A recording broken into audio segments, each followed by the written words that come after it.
Good morning. In today's video, we will be covering the plasma membrane in detail, as well as some other concepts as well. So the plasma membrane is the boundary of the protoplasm. The plasma membrane has several components which consist of proteins, which are in the largest amount, followed by lipids and carbohydrates. Carbohydrates are formed in present in the least amount in the form of glycolipids, which are combination of carbohydrates and lipids, and glycoproteins, which are the combination of lipids and proteins of carbohydrates and proteins. Now, the model which is most accepted in today's time is fluid mosaic model.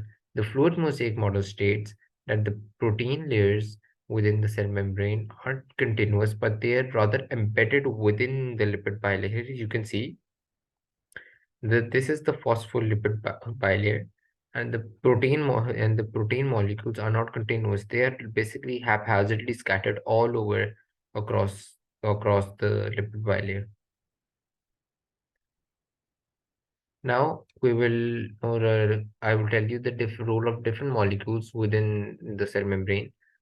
As we know that the phospholipid, this is the bilayer with the hydrophilic head, as we discussed previously as well, which is water loving, and the hydrophobic tail, which is water hating.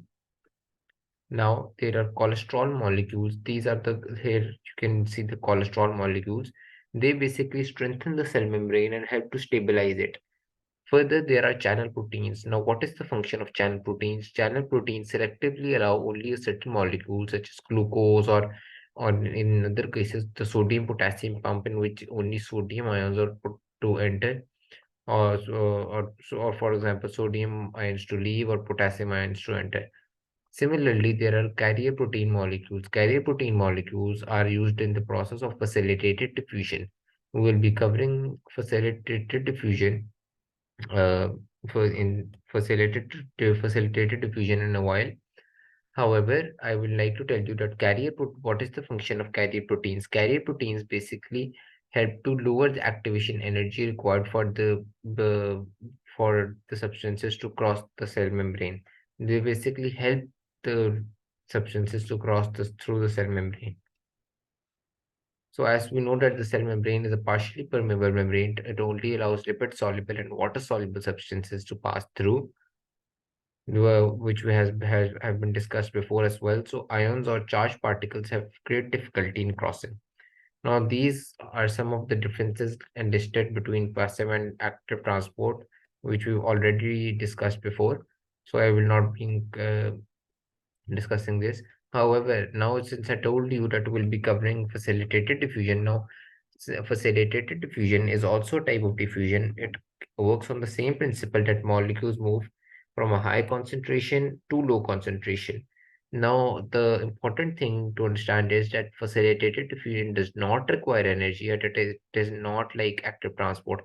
It's simply that a carrier protein helps the molecules to pass through a cell membrane more easily. It's sort of a substance like a helper, they just boost you and they help you to carry out the reaction more easily. Now, what are endocytosis and exocytosis? Endocytosis is when the cell membrane unfolds on its own to ingest molecules which are very large and cannot be taken or transferred by the process of diffusion. Similarly, exocytosis occurs when molecules are removed or released from outside the cell in the form of vesicles. Now, I'll show you how this works. This is the process of phagocytosis. Now, how does phagocytosis work? So that this is a solid particle. This plasma membrane is enfolding, and the solid particle moves within it, and it forms a food vacuole, and this is ultimately digested. Now, phagocytosis works for solids, and pinocytosis works for liquids. So, and now you need to know that phagocytosis is the process which works in human beings to help human beings help human beings work against the microorganisms and helps the body to detect the foreign antigens.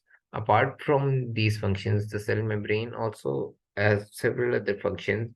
The cell membrane excretes all the waste substances such as the urea and creatinine. It obtains the nutrients, the essential nutrients such as glucose, amino acids, and it's as we talked earlier as well, that you need to important know that this is very important that ions such as potassium and sodium have difficulty to passing through the cell membrane. So the cell membrane creates ionic gradients so that only those ions can pass through it, which are required by the body. Thank you. Now the two most important types of rough and smooth endoplasmic reticulum. We will be studying the key differences between the two. So the most important difference between rough and smooth endoplasmic reticulum is the presence of ribosomes.